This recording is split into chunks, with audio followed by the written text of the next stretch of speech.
Women are, from the moment we're born, we are treated or made to feel like we are the weaker sex, right? That's not me being sexist, that's a real life thing that I've experienced, that every single woman that I know has experienced.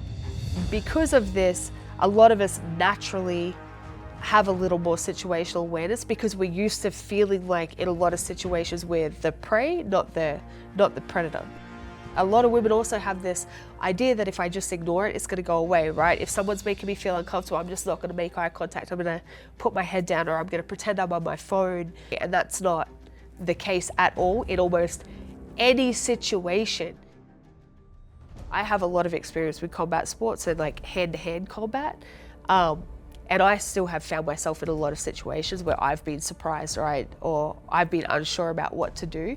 And that in itself has made me want to teach other women how to be more competent, because if I, with my level of like acceptable violence in my life, can still feel surprised or attacked or uncertain or afraid, can feel so helpless in so many situations, I can only imagine how terrifying these experiences are for the women who don't have the training that I have and the background that I have.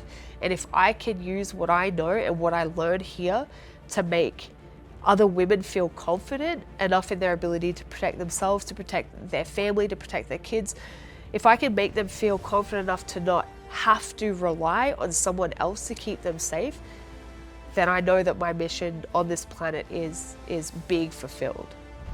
So I started combat sports when I was 21 or 22, fairly late. Before that, I played team sports in school, but wasn't really involved in anything in particular.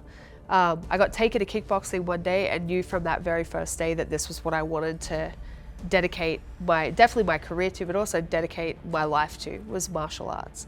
I think that organically, being on this martial arts path for the last 15 years, I'm showing my age now, being on this martial arts path for the last 15 years, it has organically led me into wanting to be more involved in the self-defense space, because I know how to protect myself in a competitive aspect with a rule set and a referee. I want to know how to protect myself in real world situations, and I also want to pass that knowledge onto other people as well. I teach Muay Thai, now I want to teach self-defense too. I travel a lot and I road trip a lot in my truck by myself. I also do a lot of road trips on my motorbike. I started finding myself in more and more situations where I was completely alone and isolated. So I've been in a lot of spaces that were new foreign environments where I was completely by myself. Some of them I didn't have any self-service, and even though nothing happened, it made me hyper aware of how many times something could happen. Even with my level of physical combat sports experience, I've still been uncomfortable and nervous and unsure of what I would do in that particular situation. For the last few years, I've really started focusing on self-defense and situational awareness, and like having a plan everywhere I am, and I started understanding the importance of that. So when I came into the Protector 1 course, I honestly felt like I was going to be pretty competent at the actual hand-to-hand stuff. I knew I was going to be extremely inexperienced when it came to the actual tactical side and the firearms component. And then when I actually came into it, it became very apparent very quickly that so much of what I know isn't going to help. And that was very confronting. But after doing the Protector 1 course, it made me want to go back to doing jiu-jitsu again, because I started thinking about it with a different mindset. When I was doing my rounds, especially with the weapons, and I was like, man, I would have died in a lot of these. If this was real, like my natural instinct with jiu-jitsu would have gotten me killed or maimed or severely or seriously injured, you know, and if I can avoid being in that situation, not just for my own personal safety, but for my ability to help other people in these situations, then I want to do whatever I can to try to avoid that. And then so I went straight back to jiu-jitsu, went straight back to nogi, and started doing my rounds with more self-defense in mind and not thinking sport jiu-jitsu anymore. You see a lot of stuff on social media in particular where they're like, oh, okay, I'm gonna redirect, and then I'm gonna do this, and then I'm gonna do this. And you're like, oh, that's really cool, but how many of you have done that in a high stress situation? How many of you have done that outside of the gym?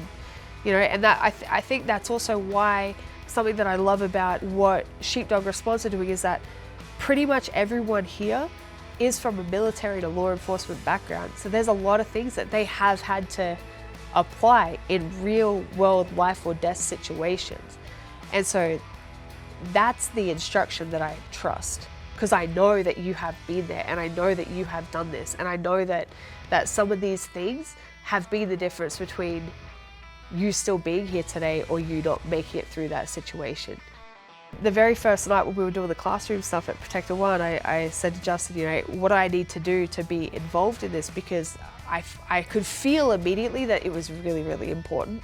And I've been looking for a long time for, one, a way to help more people, and two, for something that I can love and put my focus into once I'm finished fighting. Because I am getting to the end of my competitive career, and I have been looking for what's that next thing that I really believe in, and that will keep me active and will keep me excited as well. And I could feel straight away, even just before we did any of the physical stuff, just by listening to them talk and also listening to the stories that everyone that was participating had.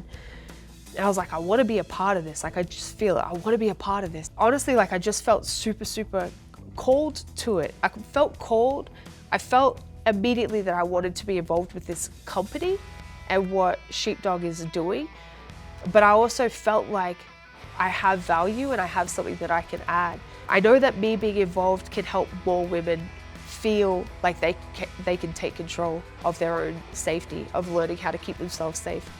The Protector One course, I think, is a really great way to kickstart your self-defense journey, whether it is that you decide to do jiu-jitsu afterwards or you decide to do firearm training afterwards.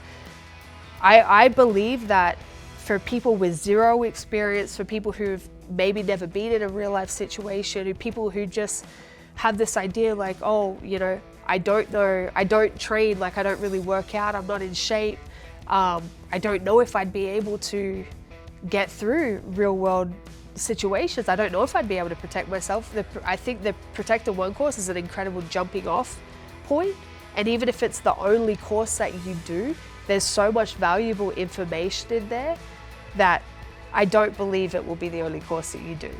Hi, my name is Jessica Rose Clark, or JessyJess as a lot of people know me. I'll be instructing at the Sheepdog Response All Women's Protector One course.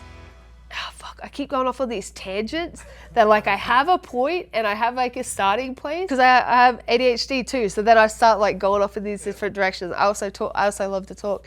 What was the question? What were we talking about, right?